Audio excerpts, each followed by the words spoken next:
कुठे गेला होता रे तुम्ही आता? किती उशीर झाला रे?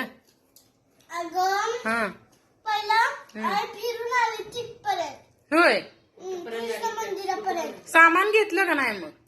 नंतर आल्यावर घेतलं होय. येता येता हा वेळ झाला. होय. सामान राहिलं बाजूला आणि फिरत बसली वे.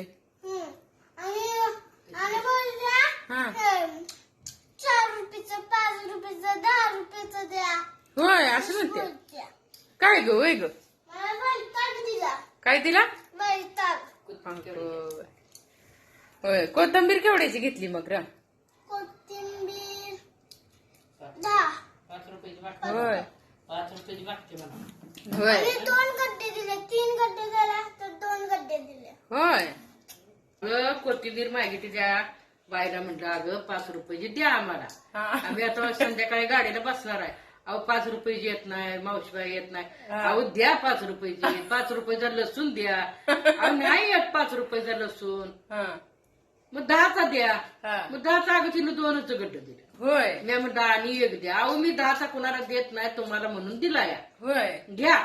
होय. मग ते घेतलं. गावाला जायचंय म्हणली. गावाला जायचं मनुष्याला मग त्या मेडिकल मध्ये गेली.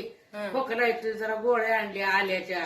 होय. मग काय करायचं ही मग 10 रुपयाचे गड्डे किती दिलेले असणार? अगं 10 रुपये 2च गड्ड दिले. 2च दिले होय. मी म्हटलं आमच्या गावाकडे फुकट देते. फुकट देते तुमचं गाव. म्हणजे या फ्लावरला तर कुत्र विचारत नाही म्हटलं. हा का? 5-5 रुपयाला गड्ड म्हटलं आपलं 10 किलोचं फ्लावर होय सरसने घालाय आणतोय म्हटलं आम्ही. आणि तुम्ही म्हटलं किती महाग विकतायचा. होय.